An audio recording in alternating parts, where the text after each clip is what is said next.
Hi, Nana Patty. Hi, Tammy.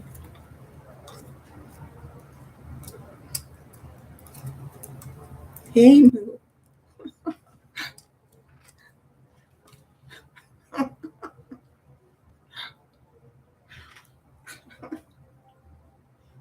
I was holding off a little bit. I don't know. I was waiting to see if Carolyn was going to go live, but she's not, I don't think. I put on my new necklace. I only bought this because Dave gave it to me for Christmas. Not really, but hi, Laura Lynn and Hope.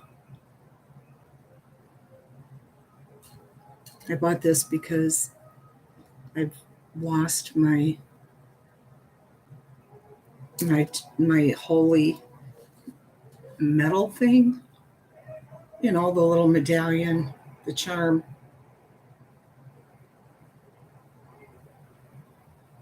Because my regular chain that I wore all the time and I always thought protected me and my family just kept breaking, and I even took it back and got it repaired and stuff. So I've been wanting to wear it forever, you know, my charm thingy. And wouldn't you know, as soon as I bought this yesterday, I have been looking all over since last night. I can't find it anywhere.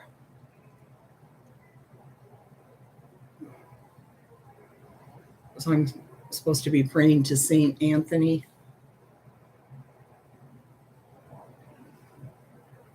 So I can hopefully find it. And Bonnie's getting me another one in the meantime until I find it so I can wear it on this. It felt naked for a couple of years now.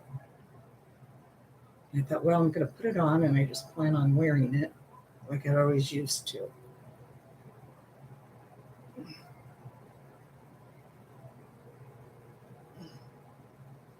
Wasn't this blind either. Hey, Teresa Lily. And I could have had a B8. Laura Lynn. Be right, right with you guys. I have a little Charlie Brown tree here that I bought for $3. And I put a set of lights on there. I thought they were electric, you know, battery operated, but they're not. I had to get an extension cord. Guys, you realize 1 week from tonight is Christmas Eve. Santa will be on his way to all the little kids. So we have to read some Christmas stories before it's over, right?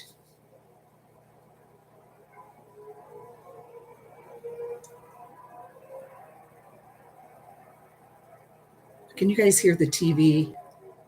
Dave has a war movie on now.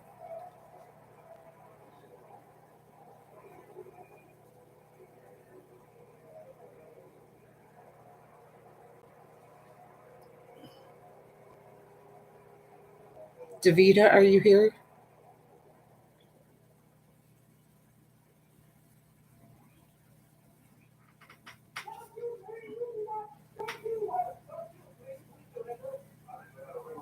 Yeah, hopefully soon there'll be the little medallion on here.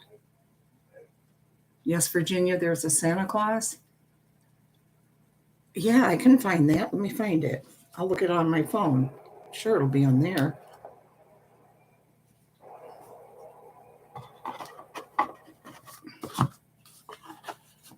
Let me find it.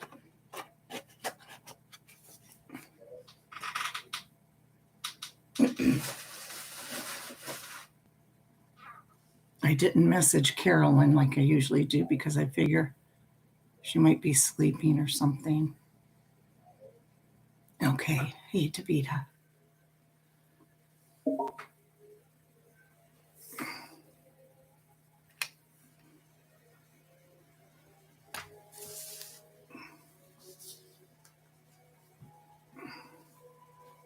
Oh, Davita, look, that's why I wanted to show you.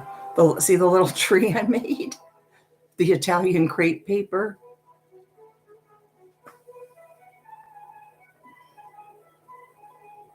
I wonder where Danielle is and Lisa H. They must not be subscribed because they never. Well, I know Lisa H is because she always comes. Danielle, I always usually have to tell her. Look, though, can you see it, Davita?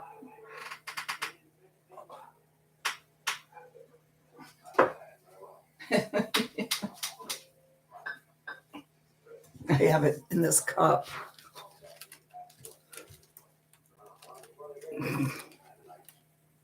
You like it? My star. Isn't that hilarious? I couldn't find pipe cleaners, so I just made one with gold ribbon. And I have, the glue, different colored glues running down. Thank you. See, I feel like a craft lady.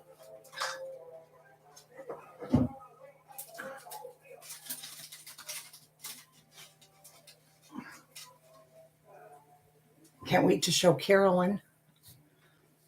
Oh, there you are, Danielle.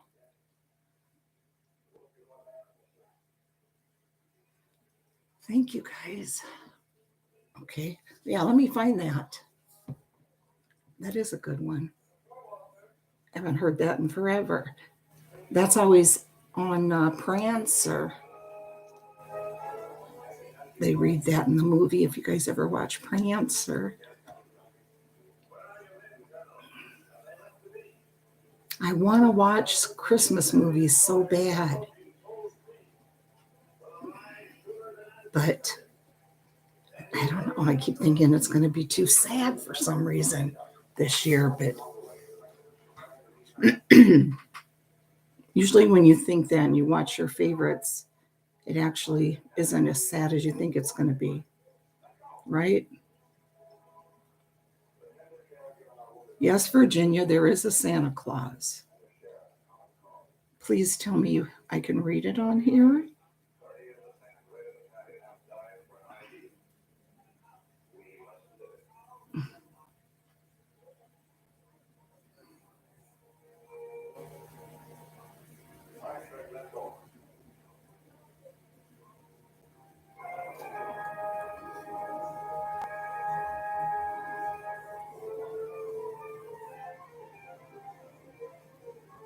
Let's see.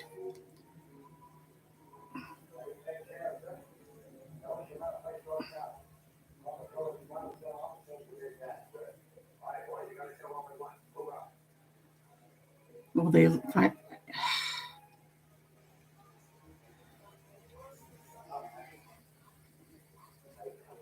Okay. Yes, okay. There is a copy here. It was written in 1897. Hi, Blue Velvet Ribbon. River. Where do you think you dream? It was $3 at Target, a little Charlie Brown like tree. And the lights on it, $2. It's hilarious looking, but. And you see the little angel here? That's from Carolyn. That's what she sent me in one of the boxes that she sent me over the last couple years. And it is a little Christmas ornament. It's the only ornament on there. Hi, Hurricane Holly. Okay. Yeah, this was printed. As Virginia, there is a Santa Claus. 8-year-old Virginia O'Hanlon wrote a letter to the editor of New York's Sun, and the quick response was printed as an unsigned editorial September 21st, 1897, the work of veteran newsman Francis Pharcellus Church, has since become history's most reprinted newspaper editorial, appearing in part or whole in dozens of languages, in books, movies, and other editorials, and on posters and stamps.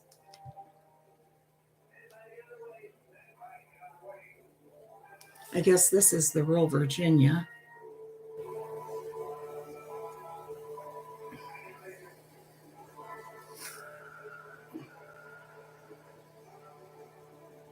And here's the writer, Francis P. Church.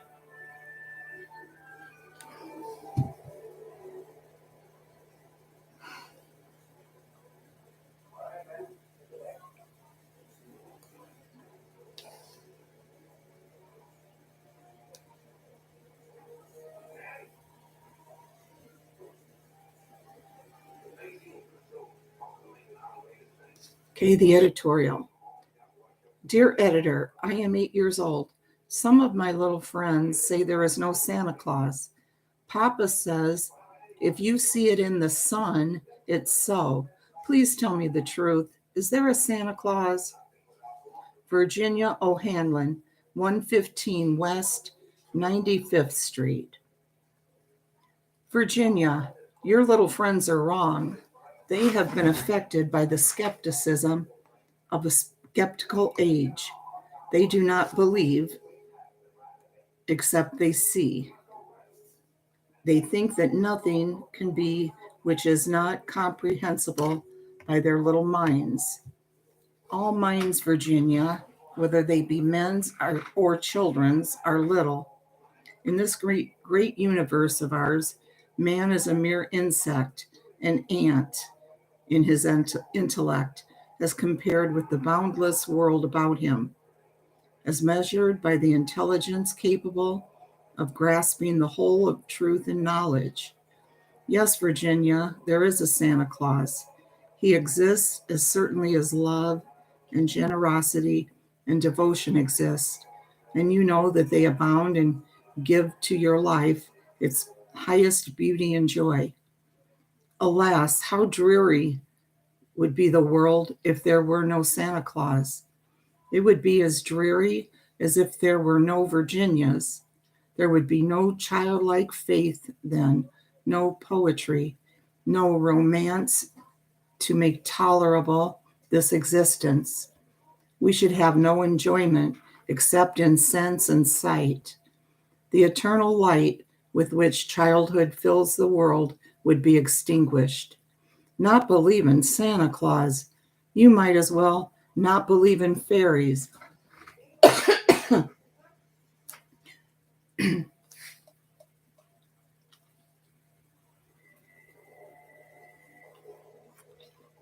Brenda.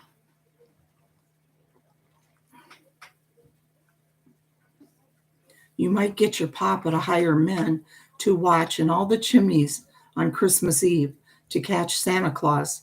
But even if they did not see Santa Claus coming down, what would that prove? Nobody sees Santa Claus, but that is no sign that there is no Santa Claus. The most real things in the world are those that neither children nor men can see. Did you ever see fairies dancing on the lawn? Of course not, but that's no proof that they are not there. Nobody can conceive or imagine all the wonders there are unseen and unseeable in the world.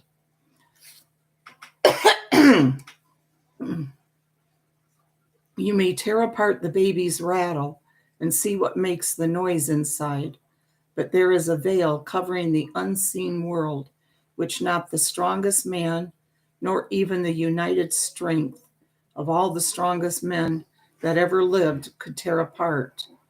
Only faith, fancy, poetry, love, romance can push aside that curtain and view and picture the supernatural beauty and glory beyond. Is it all real? Ah, Virginia, in this world, there is nothing else real and abiding. No Santa Claus. Thank God he lives and he lives forever. 1,000 years from now, Virginia, nay, 10 times 10,000 years from now, he will continue to make glad the heart of children.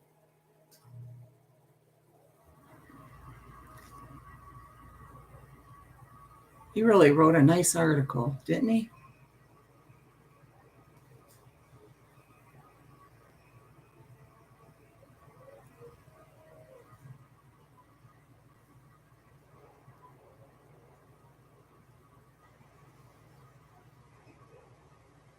Oh, you're welcome. Remember, as always, if Carolyn goes live, let us know. Okay, guys? Aw. We got Davita.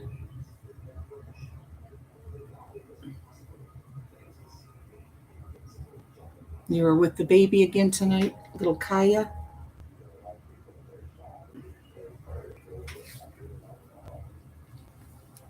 Yeah, that is such a nice little article. Eat the books. The holiday book.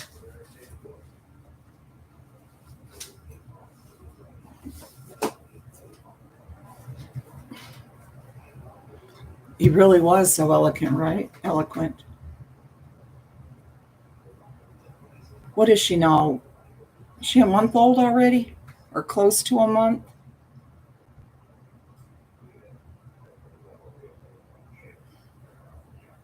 I won't see Autumn's baby probably for quite a while, or Tiffany's. They both live in Ohio. Unless Tiffany comes back for Christmas. Sometimes she does, but I doubt it because she has so many kids. 1.5 months? Okay. I think Autumn's baby was born right around your niece's time, maybe a week after or something. Let me put do my inhaler real quick. Hide it because I don't know how to turn my camera off.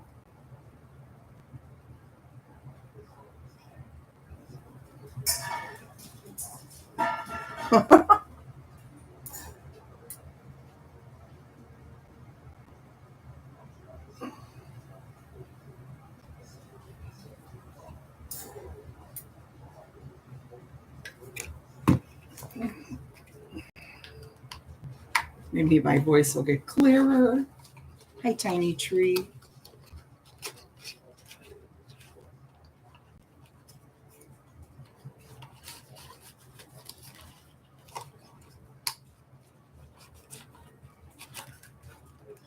Okay, Teresa, we'll be here. We'll be here reading.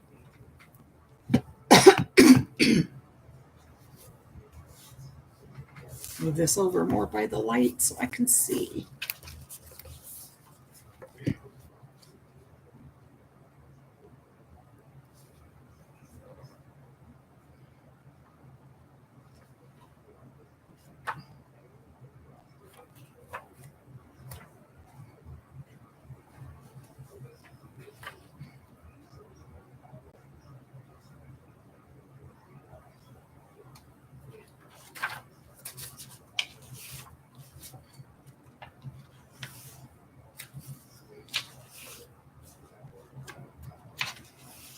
Trying to remember pretty much where we left off.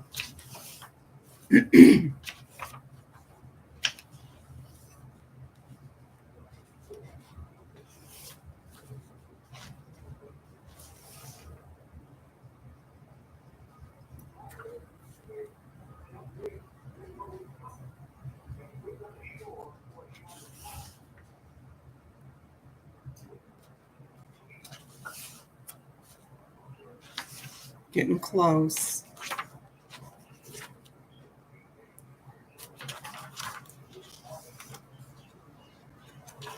Okay, magical holiday moments. Sweet visit to Sears.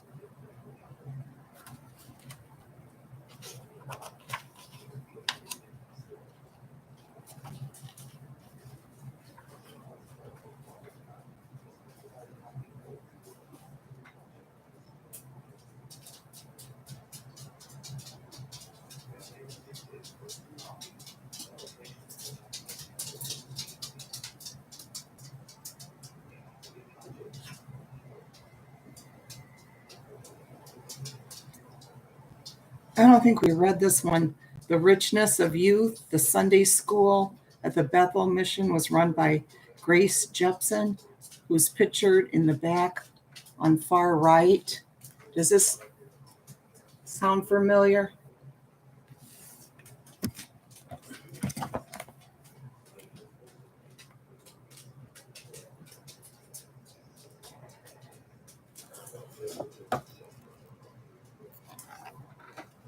I don't think we did. No? Okay, Davita usually knows. You're good at remembering these.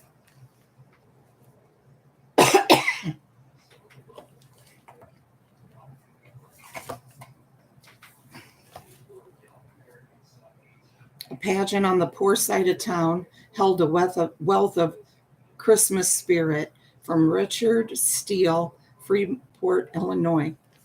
The nighttime Christmas program at the Bethel Mission was the most anticipated winter event in the poor area of Freeport, Illinois, known as the Organ Factory. It was especially so in the 1940s for the kids who didn't expect any gifts on Christmas Day. On the night of one such program at Bethel, I cut through the empty lots behind my home, guided by the soft yellow light streaming through the windows of the one room clapboard chapel. Each year, we children had a presentation of the first Christmas putting on a pageant. The chapel's few decorations included a wreath on the door, a lit fir tree in a corner, and red paper bells on the window shades. As the cast members, we wore simple costumes, mostly old army blankets draped around our shoulders and heads to look like the sort of clothing worn by the men in ancient Bethlehem. A backdrop of folding screens, old sheets, and a few blankets created a stable setting. The nativity scene in our production, however simple and disjointed, were always well received. After our Bible skit, an older boy, Harold Sager, played the old upright piano as we sang Christmas carols. The program came to a close when we softly sang Silent Night and said the parting prayer. As we left the chapel, someone gave each of us a brown paper bag and told us, almost in a whisper, Merry Christmas. The bags were gifts from the Baptist church members downtown. For many of the poorest kids in the organ factory, the bags were the only gifts they would get. Each sack contained a couple of apples and oranges, some nuts and hard candy, usually a small tree ornament, and in some years, a miniature doll or toy. I thanked the lady who handed me my bag, stepped out into the cold moonlit night, and started for home. Before heading into our kitchen,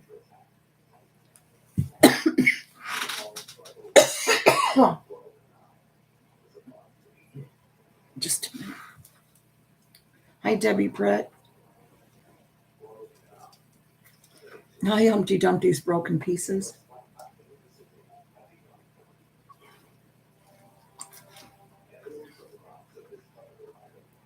Nana Patty, did you see my tree that I made?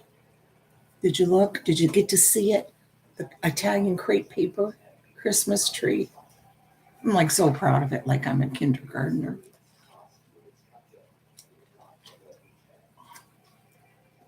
Can't wait for Carolyn to see it.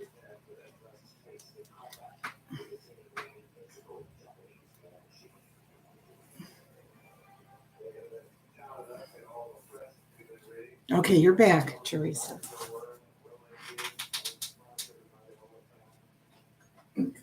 Gosh, guys, my shoulder kills me all the time now.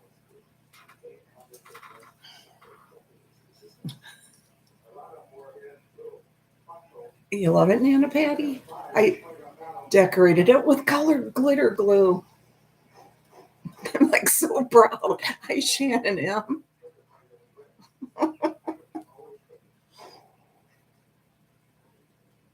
I love how it looks like it has tinsel or something. on it, the way the glue. Thank you, Davita. You're a real crafter, so you really think it is? You don't think it's that bad? Really, Danielle?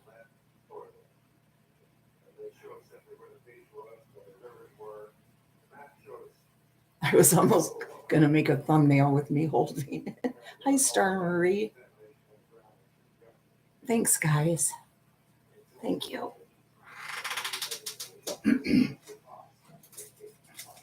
Now it's not going to sit straight because I've been moving it around. Here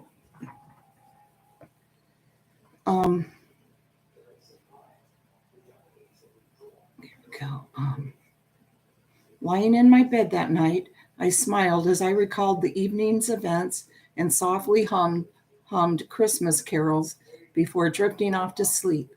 I often think back to those childhood days when we were blissfully ignorant about the state of our lives and when even the smallest kindness was deeply appreciated by the poor but cheerful kids who attended the Little Bethel Mission. Calling all angels.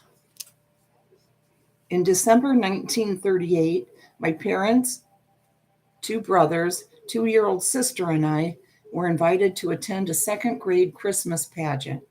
The stage was set with the stable and manger. The angels were hiding behind the stable, waiting to make their appearance and sing.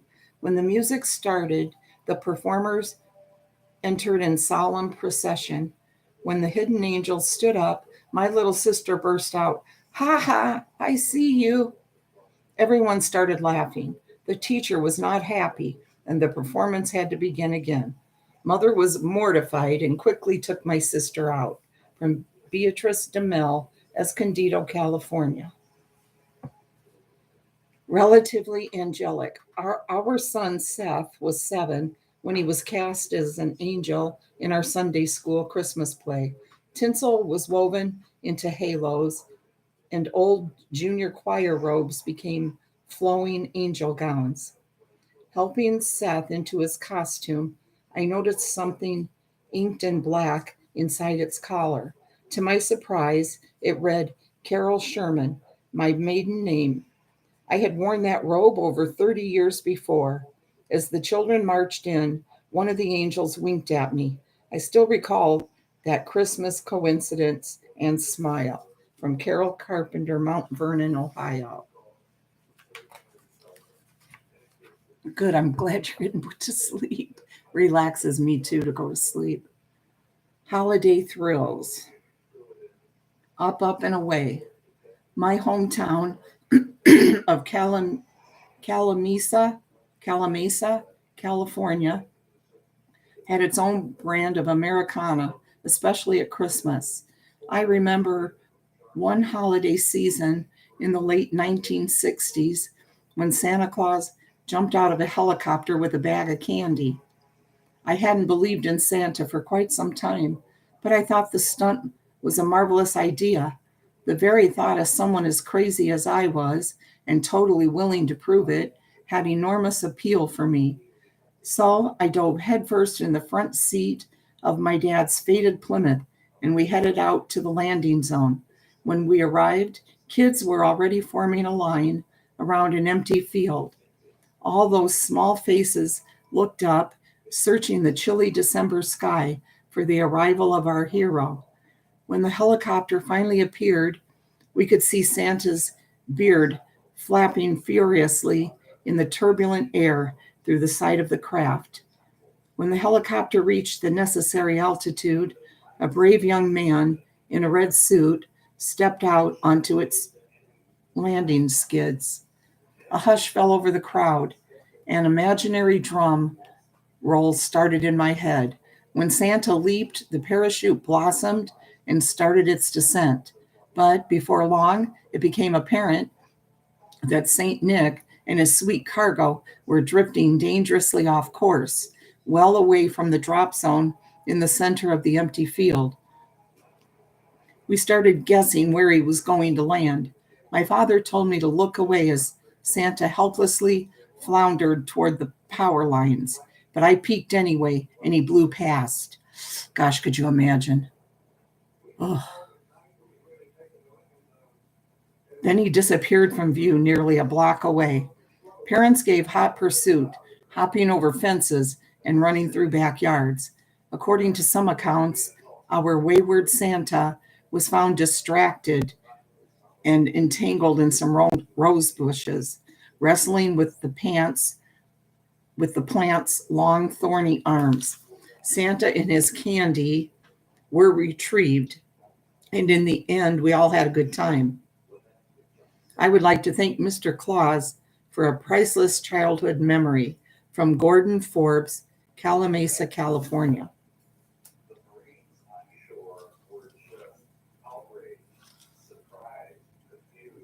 Getting the cane, Anna Patty.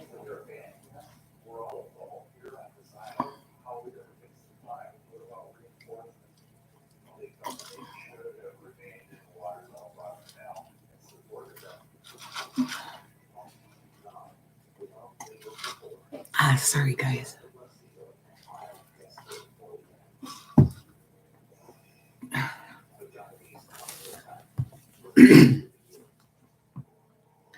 Another way to add sparkle to the holidays. In 1939, when I was 12 years old, my good friends John and Vernon and I ran around so much together, people called us the Three Musketeers. John had a paper route and was the only one with an income of any kind. I think we read this one before. We lived in Kitts, a town owned by a coal company in Harlan County, Kentucky. Harlan County, Kentucky. The company's store faced the railroad tracks. A row of company houses sat between the tracks and the river, with another row of houses across the river. On the evening of December 22nd, the three of us were together as usual. John said he'd buy us some fireworks. He went to the company's store and bought 5 skyrockets. We just needed a place to shoot them. One of us suggested the riverbank as a safe spot. A widow who lived across the river was a mean one. She hated seeing anyone on God's green earth getting any pleasure out of life. When we played games, fished, or went for a swim, she often screamed at us, threatening to call the police. One of those.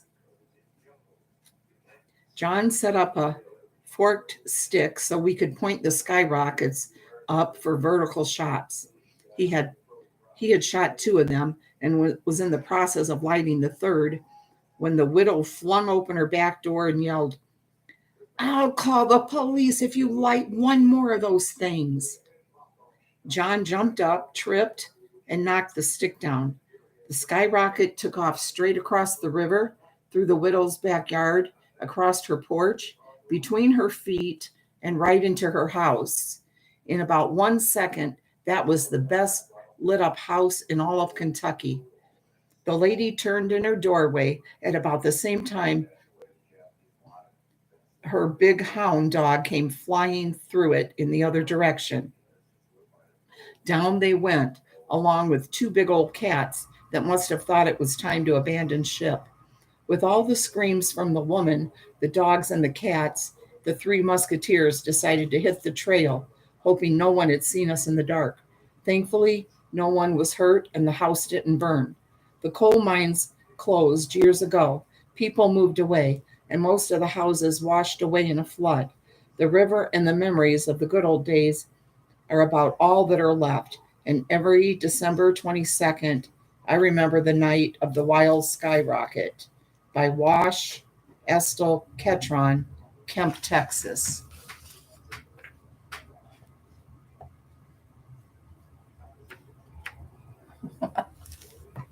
Really? Born in Harlan? Let's see.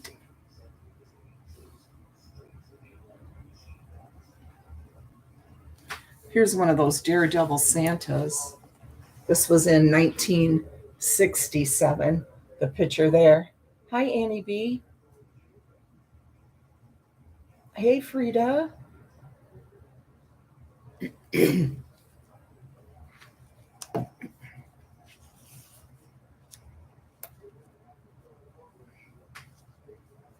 Is he real?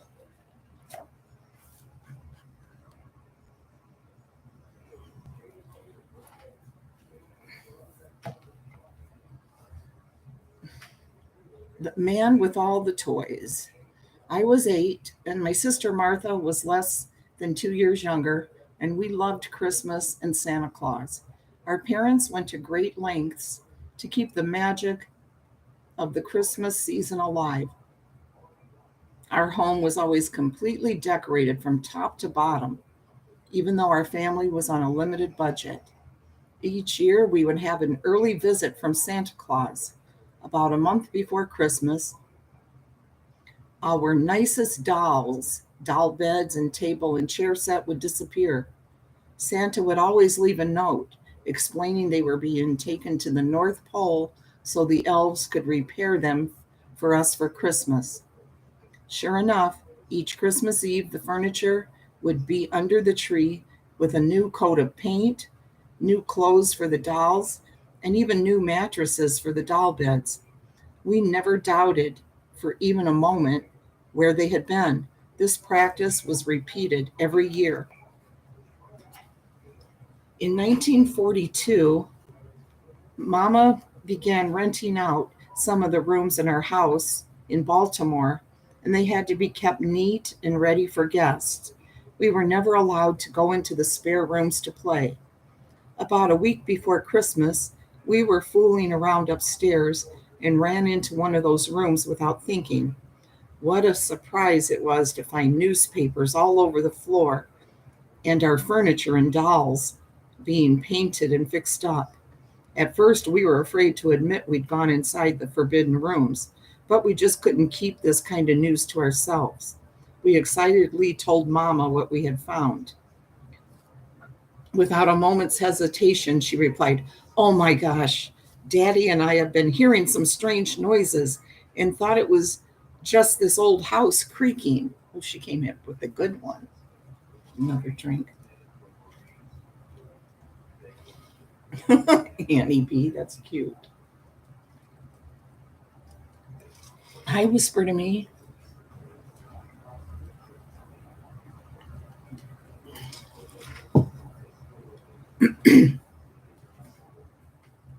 She went on.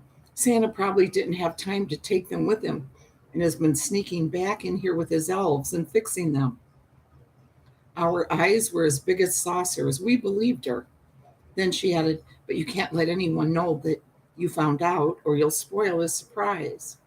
We never told a soul, and early on Christmas morning, she shook us awake and whispered, "Get up. Santa just took your stuff downstairs. If you hurry, you can get to see him." We rushed down the stairs just in time to hear the front door shut, the sound of bells jingling, and a loud ho, ho, ho. We ran outside and saw large footprints, sleigh marks, and deer tracks in the snow, but he was gone. Back in the house, under the tree as promised, were our refurbished toys and a note from Santa Claus thanking us for keeping his secret. We told this story to all our friends and were the envy of the whole neighborhood. The wonderful story of Santa was real to us until we were much older. Mama finally told us, and the next Christmas, we went to Evansville, Indiana to be with Mama and Daddy's families. We felt a little low because Santa was not going to be a part of our Christmas anymore. Suddenly, we spied a sleigh with Santa, toys, and horses with antlers attached. Someone was planning a big surprise for their family. Once again, we thought we had been lied to because here was Santa in the flesh. It was even harder to lose him again. From Carmen Williams Hamilton, New Smyrna Beach, Florida.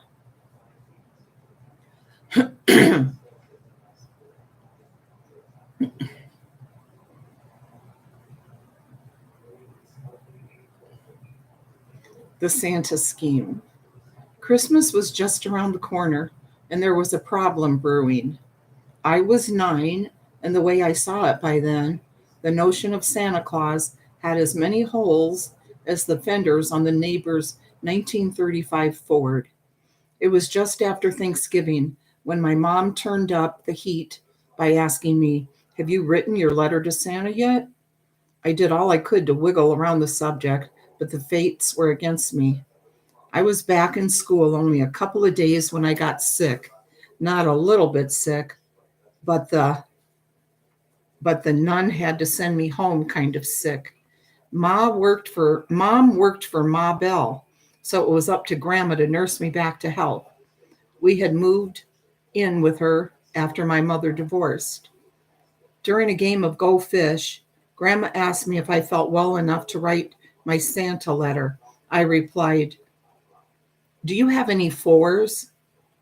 Grandma folded her cards and adjusted her glasses, and I finally admitted I didn't believe in Santa.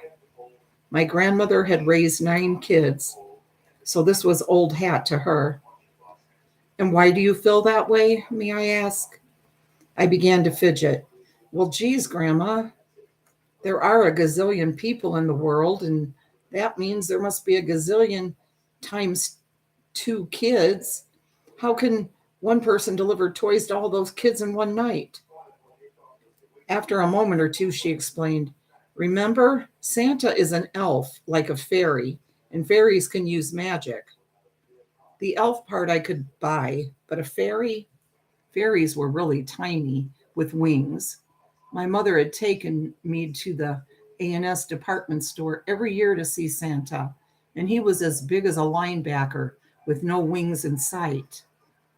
Ah, but magic. Now there was something I'd never considered.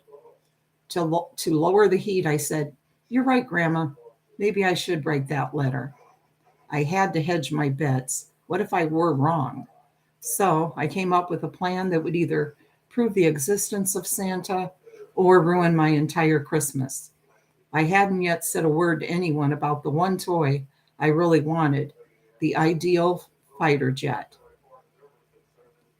Jet fighter. Oh, Ideal Toy Company. Remember, guys? Ideal Toys. I wonder if they still have Ideal Toys. It's ideal. Um, it looked like the cockpit of a jet and projected enemy fighter images on a wall, which you could shoot at with rubber darts. Quickly and silently, I wrote a letter to Santa asking for the jet fighter. I put it in an envelope, addressed it to Santa, and even stuck a stamp on it. The next day, I watched through the window as Grandma handed my letter to the mailman. Soon it was Christmas Eve. I don't know how long I slept that night, but that night, before my mother yanked me out of my nice warm bed, saying, "Hurry, Tommy, Santa's downstairs and he's waiting for you." Who was downstairs? Did she say Santa? Now I was wide awake. Mom dragged me down the 14 steps to the main floor. I hesitated, but she placed a hand on my back and propelled me into the living room. "Well, hello, Tommy," a deep voice boomed. "What a pleasure it is to meet you." There, bathed in the glow of the Christmas lights, was a man with his hands on his hips. I did a quick survey. Red suit, white beard, big round belly. Check, check, check. Holy smokes, it was Santa. I wasn't even sure I was breathing when he said, "I have something for you, Tommy." Out of his bag came the jet fighter. It wasn't long after that holiday season that I realized Santa was in our hearts and not in our living rooms. But what about that night? It turns out Santa was a friend of my mom's who had been playing the part down at the firehouse and agreed to stop at our place too. And my letter? My grandmother set it all up with our mailman, who gave the letter back to her the next day. Oh, that is cute. That is really cute. Still, my mother and grandmother had kept the Christmas magic going for one more year. They left me with a memory, no, a gift that has lasted all these years. From Tom Shaw, West Islip, New York. I don't know if I'm saying that right. That is cute, isn't it?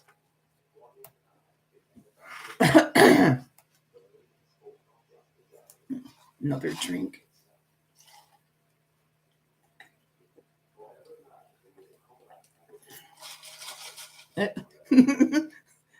two tear jerkers now for Davita. That's so cute. I love when we can get you to tear up. Hi, Bran Yoda.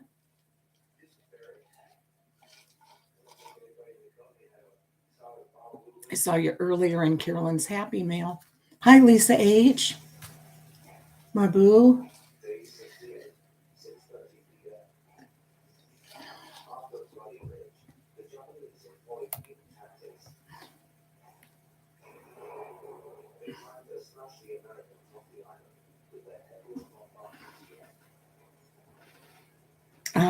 I don't think we read this one either. I hope not.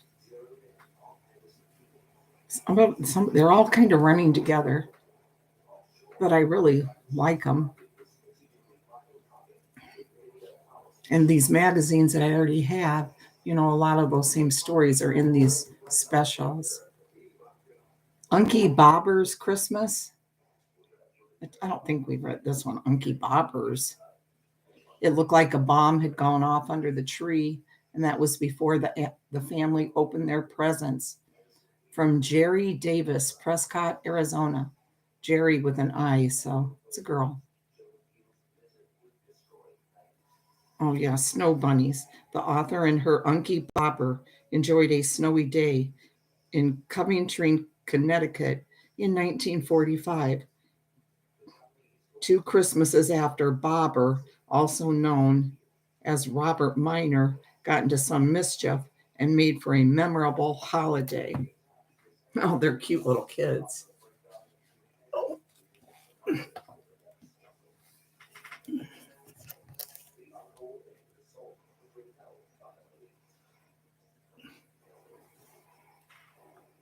Hi, Justin.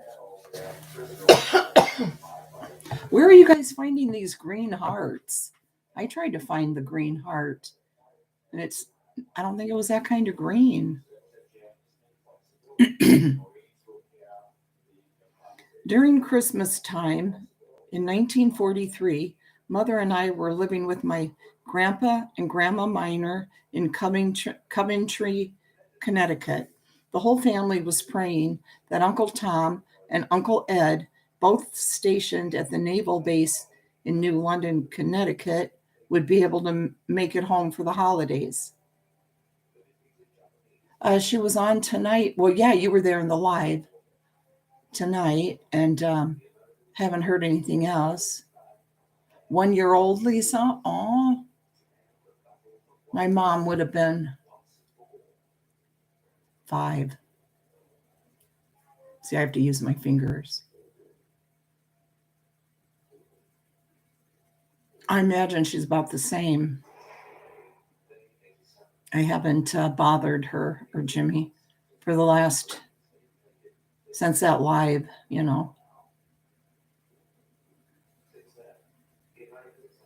Yes, you can, Deborah.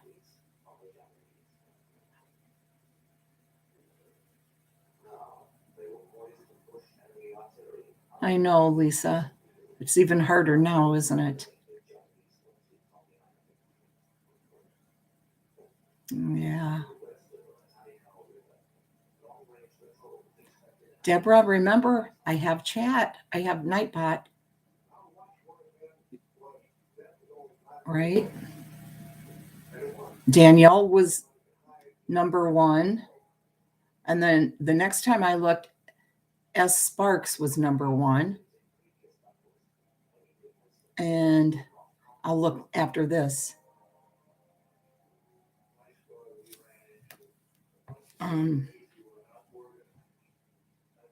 Everything was ready. A beautiful fir tree stood in all its decorated glory in the wide front window of our family's 200-year-old farmhouse. Underneath a pile of lovingly wrapped gifts,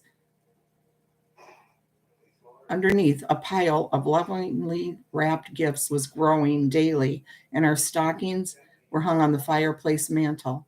That year, my Uncle Bobby and I were both only 3 years old. The grown-ups in the family got a big kick out of using my name for him Unky Bobber. Neither of us could yet understand why each morning when we woke, our stockings were still empty, or why we weren't allowed to touch the Christmas tree or anything on or underneath it. The weight was unbearable. That ever-growing heap of presents was a constant enticement to Bobby and me. Each day we begged to open gifts, only to be told we had to wait for Christmas, had to wait for Santa, had to wait for Uncle Tom and Uncle Ed.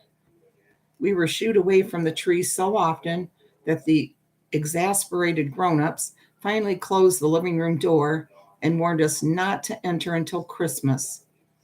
By bedtime on Christmas Eve, neither uncle had come home yet. We kids both put up a fuss to open presents. Wanna unwrap, Bobby pouted, but the answer was still the same. We'd have to wait for Christmas morning, Santa, Uncle Tom, and Uncle Ed. Sometime after we'd been put to bed, we my grown uncles finally arrived. I overheard the joyful welcome downstairs and fell asleep happy, knowing we'd be able to open our presents in the morning. A chaotic surprise. Bobby must have overheard as well, but for him, the temptation proved to be too great. The next morning, when all the grown ups trooped into the living room in anticipation, there sat Bobby in the midst of chaos. All around him lay a jumble of bright wrapping paper, ribbon, tags, toys, various items of clothing, and other gifts.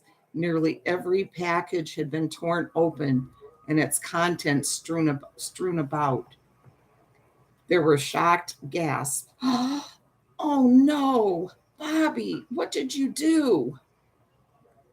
Unky Bobber unwrapped Christmas, he laughed gleefully. That explained it all. It took the rest of the morning to sort out the confusion Bobby's eagerness had created. Everyone was trying to figure out who had given what to whom. Then there were even a few items that no one claimed, or as giver, or intended recipient. Every holiday since, when those precious remember when stories are told and retold, you can bet that the year Unky Bobber unwrapped Christmas remains one of the family's all-time favorites. Hi, sour milk and cookies.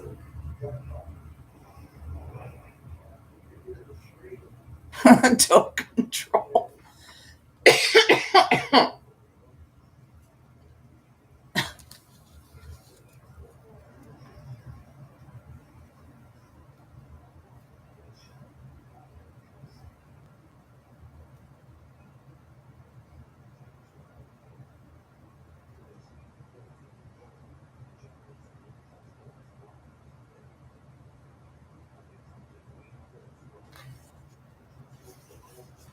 This was just a little one here. I know we had read this one.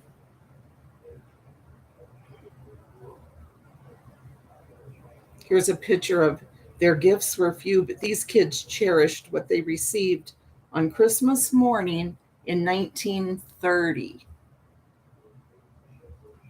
Even my parents weren't born then. Even my dad wasn't born for another 5 years. Look at this picture though.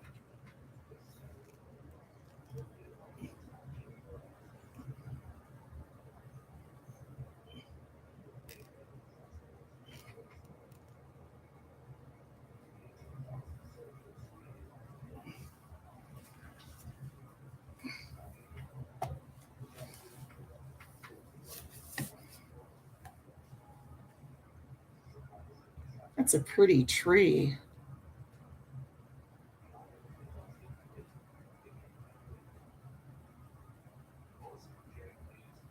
They all look so happy here too. Hi, video reel. I don't know if I said hi.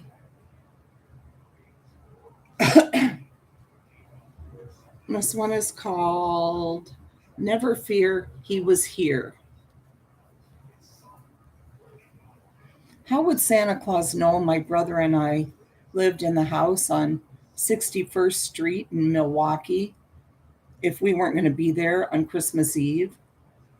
Santa came to houses where children lived, and we were going to visit our relatives in Nino, Wisconsin.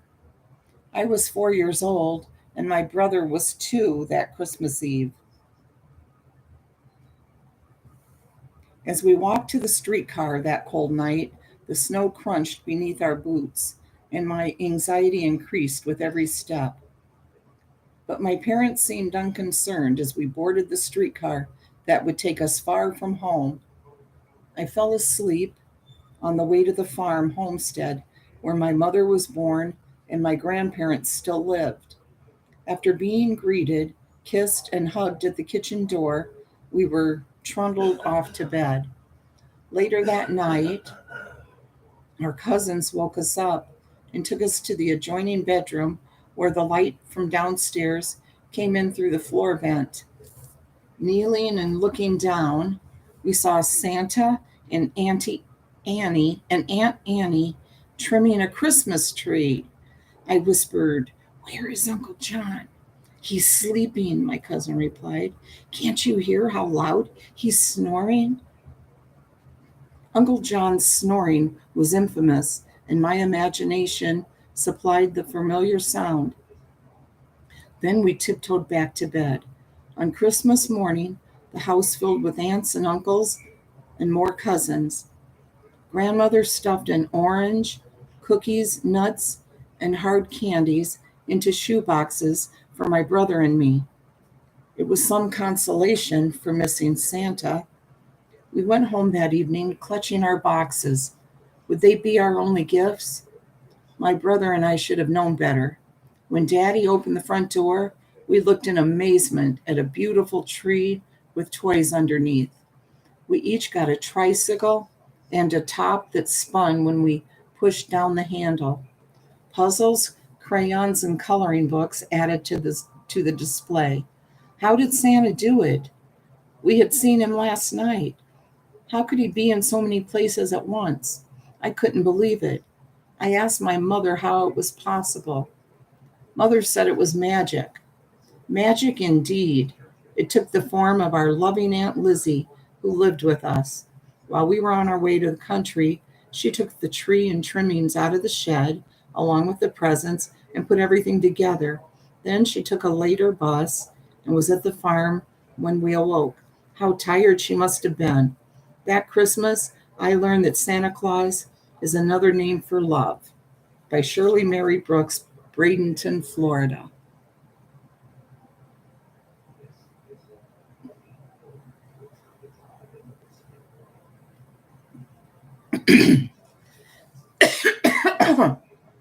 I'm going to look right now for the top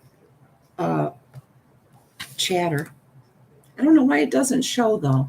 Carolyn's going to have to show me how to do it.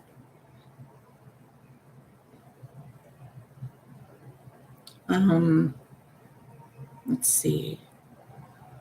Nightbot.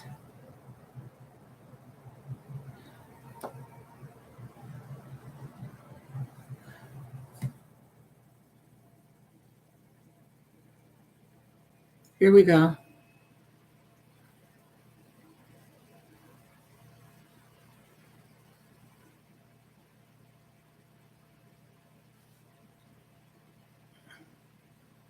Okay, it still says top chatter S Sparks, see top chatters. Let's see.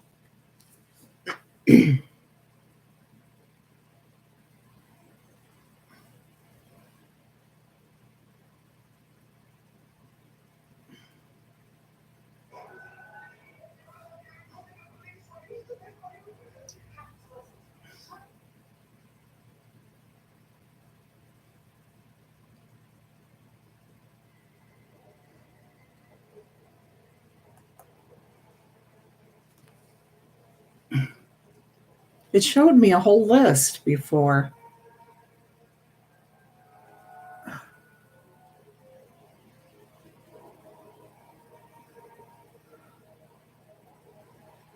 Must be because, I don't know, I'm not doing something right.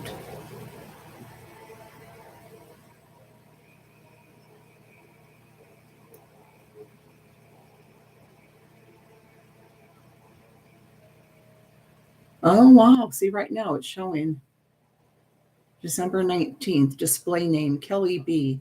Hi there, Scooter. December 19th, Annie B. When I was in Lapland, I told Santa that you all were very good this year, and he promised me that you all were getting your Christmas wishes this year. Okay, yeah, see, it gives the whole chat. It better not be Jeff from Vancouver. Okay, let's see. Come on, it was showing me before. Let's see.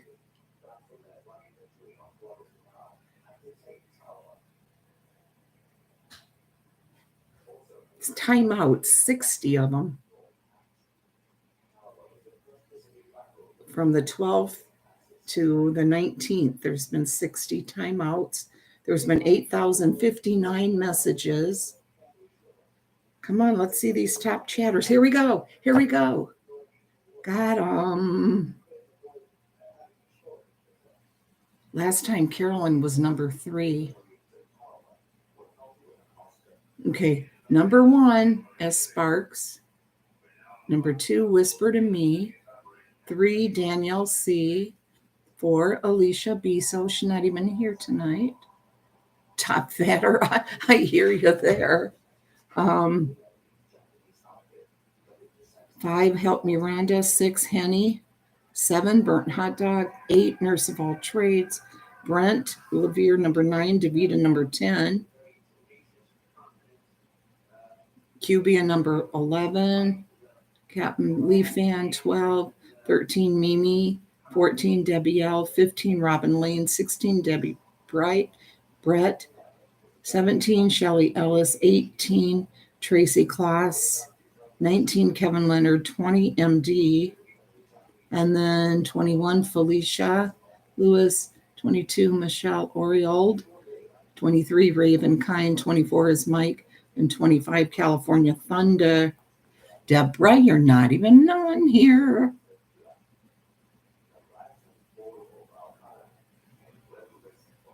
That would be hilarious if you were. Hi, Sandy Callaghan.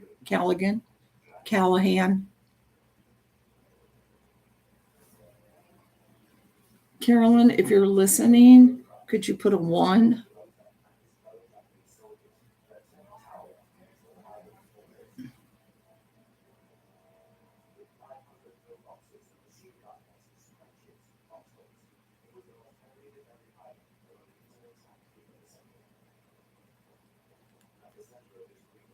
Top troller.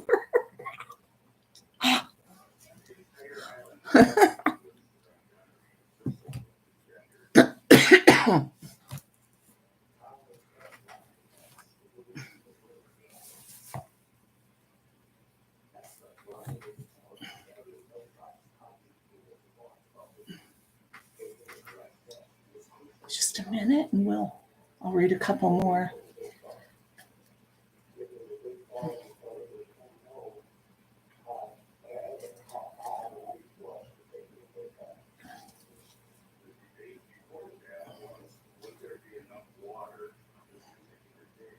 Hi, Greta. How are you? Getting excited about Christmas?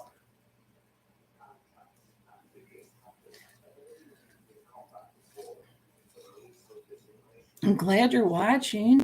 Are you enjoying these Christmas stories from people back when they were kids?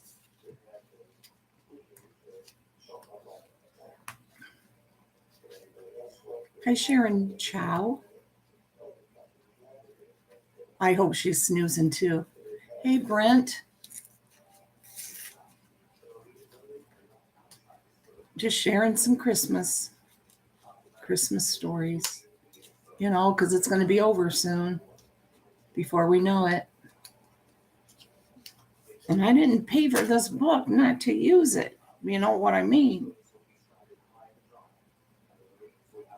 She is a beautiful girl. I've seen pictures of her.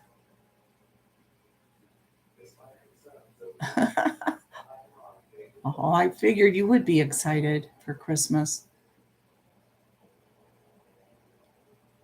Yes, it's going to be here real soon. Christmas Eve is a week from tonight. Santa will be here on Saturday morning. Oh, she's really been sick, Annie B. Very, very sick. Thank goodness she had the vaccination. Could you imagine if she hadn't have? How bad this would be? I mean, as bad as it is for her now. Wow. Okay, we'll read a few more for Greta. She might get a little bit bored, but look at this picture, Greta. It says, "Listen, was that Santa? The wonder of the Christmas season for a child is captured in this 1956 picture of Milt Skillman in front of the family Christmas tree in Mount Pleasant, Michigan." Oh, he's got on cute little pajamas too.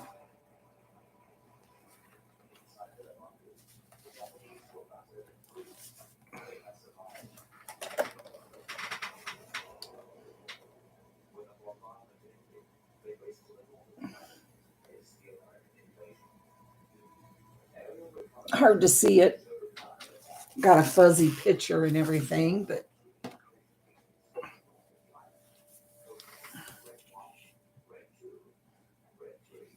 oh, worried about COVID. We can say that now. Carolyn said it probably doesn't matter at this point. St. Nick on the radio.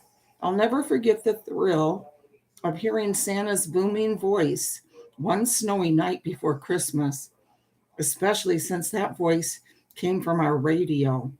My brother and I, along with all the other kids in our neighborhood, had written letters to Santa and given them to my mother, who forwarded them to the North Pole. We were assured that Santa would not only receive our letters, but respond to each one in person. On that appointed evening, we all huddled in front of our radio. Santa called each of us by name and acknowledged receiving our letters, although he warned that he might not be able to deliver everything we'd asked for.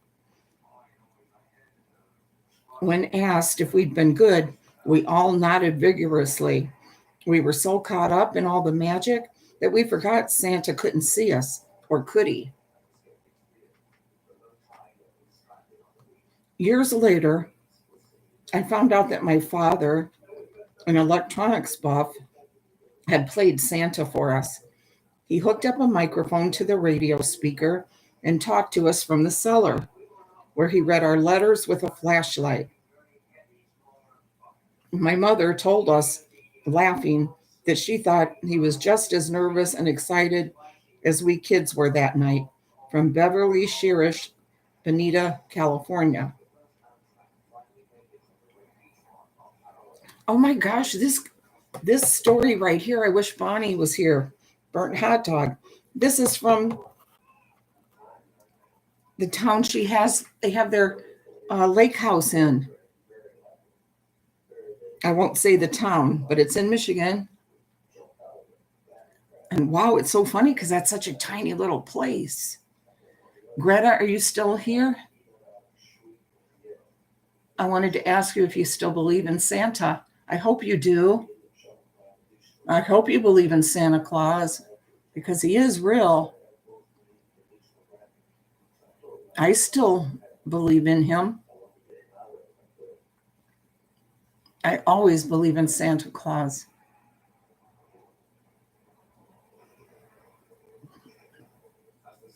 Yes, she does. Good. Let me show you a picture of my granddaughter that is 8 years old, and she believes in Santa too. And I have some cute pictures that she just took. Let me find them. There's a couple of real cute ones here.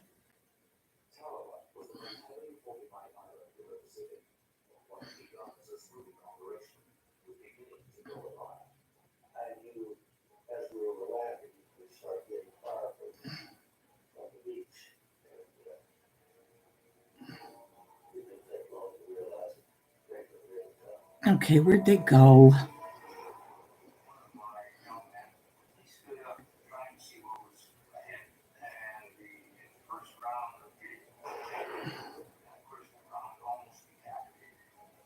How silly. I just had them. Let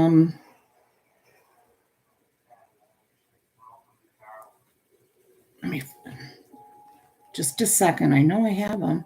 I thought I had them in that part. Maybe they're here.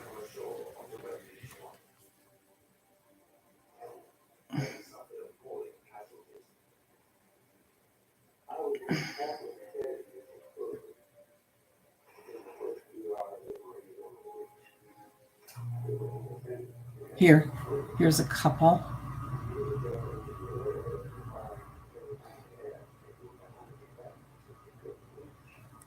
Here she is, Greta. She's 8. Her name is Apple.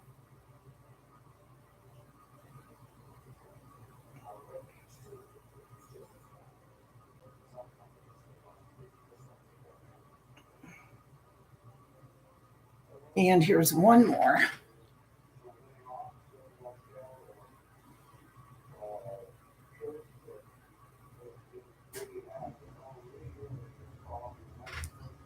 This is where they went to cut down their Christmas tree.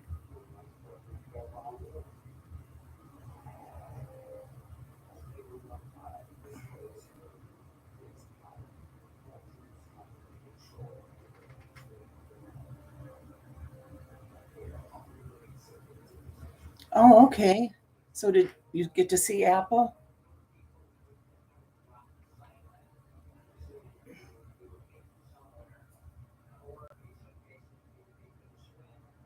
You like her name?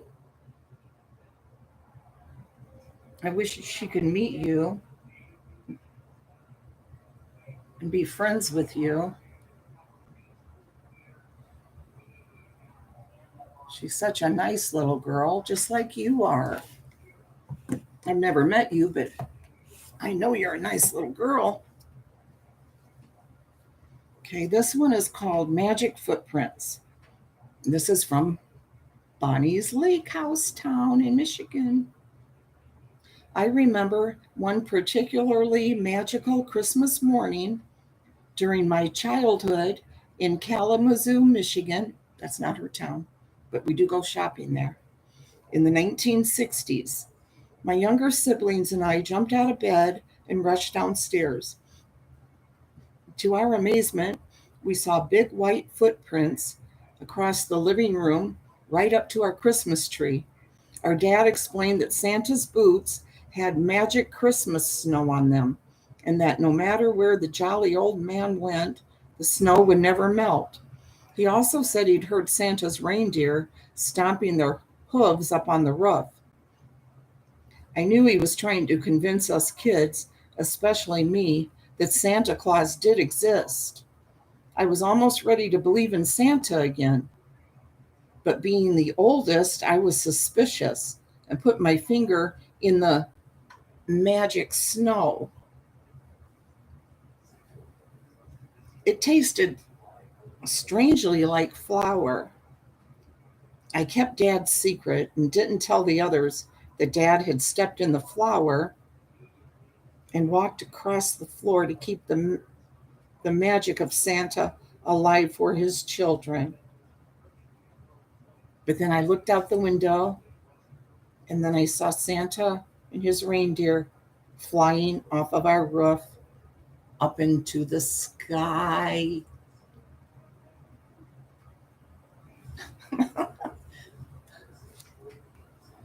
I added that little part for little ears.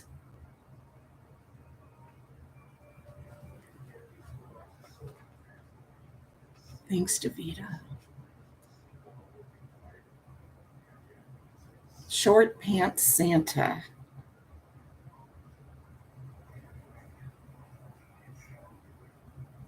How long has it been? 1:16. Okay, we'll go just a little bit longer.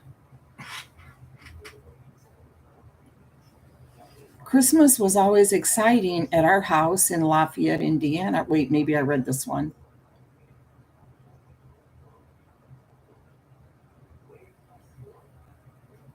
Because I think I remember saying that's where Dave had his surgery at the hospital there, down there.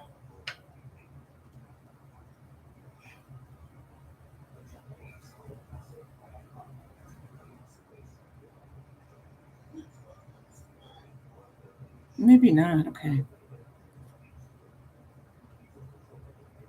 Christmas was always exciting at our house in Lafayette, Indiana, but in 1953, it was going to be even better. Our 3 boys and 1 girl, ages 3 to 9, had their letters off to Santa and were thrilled about his arrival. About a week before Christmas, their daddy got some happy news. Our good friend, Don Beaver,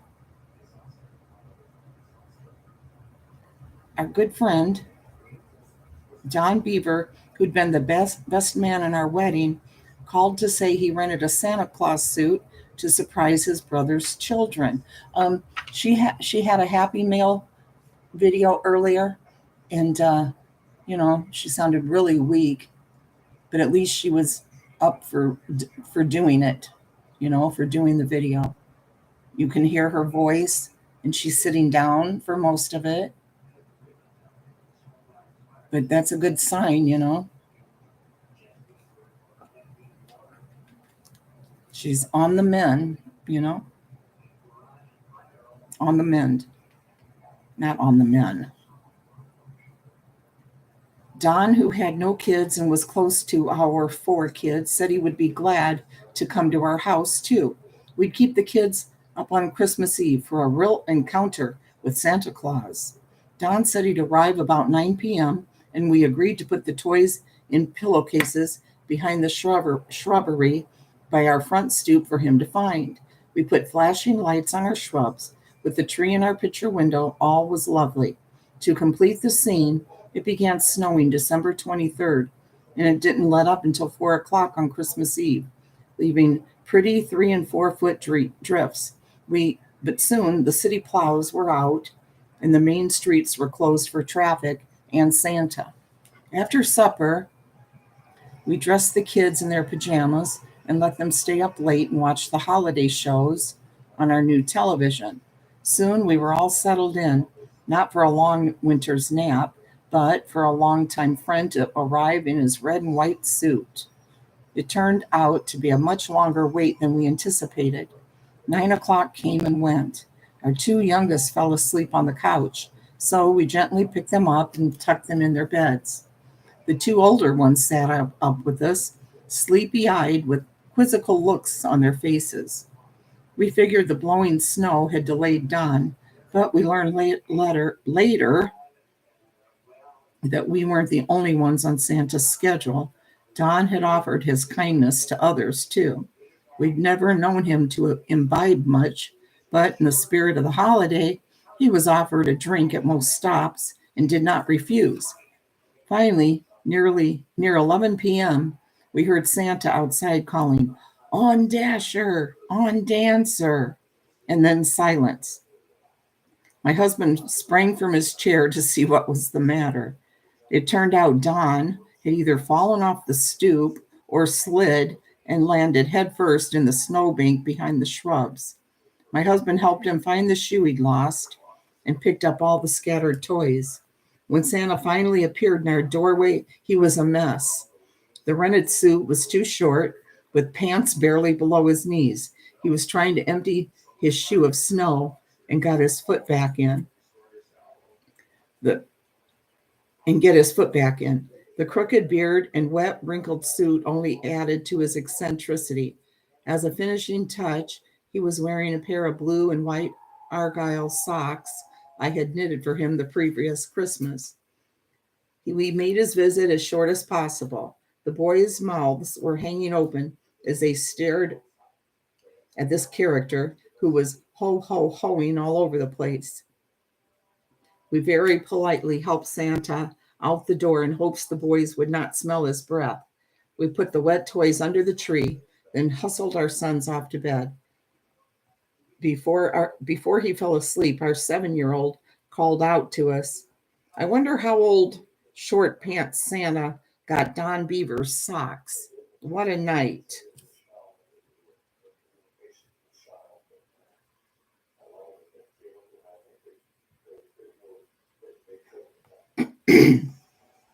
I'll never forget the Christmas when the flu sidelined the gentleman who always visited our children as Santa Claus. My husband George and I were at a loss about how to explain the jolly elf's absence and asked a few friends for suggestions. December 24th came, and we still hadn't come up with a story. That evening, the doorbell rang, and in walked Santa Claus. What astounded us even more was what happened next. Within half an hour, the doorbell rang again. It was a neighbor who'd heard of our dilemma and suited himself up as a Santa substitute. Then a knock came at the back door. Another St. Nick, a third thoughtful friend.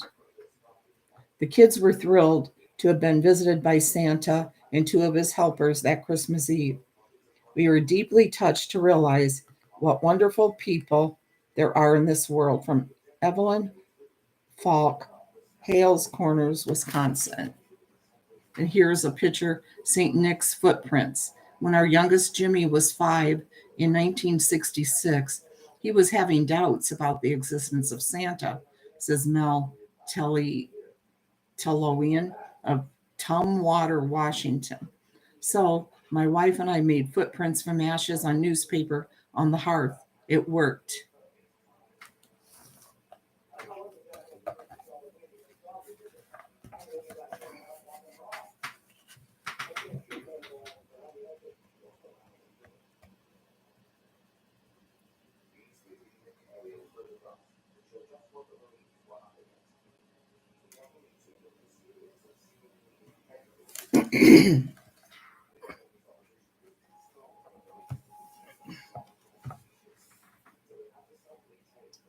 Oh, he is? Okay. I was getting ready to go off. So we will go off right now. And we go wait for Jimmy. See what he's going to do tonight. Okay, guys? Thank you. Thanks for coming. See you over at Carolyn's. I won't be typing as usual. So say hi to Jimmy and Carolyn, okay, for me? Love you guys. Bye. Thanks, guys. Appreciate it.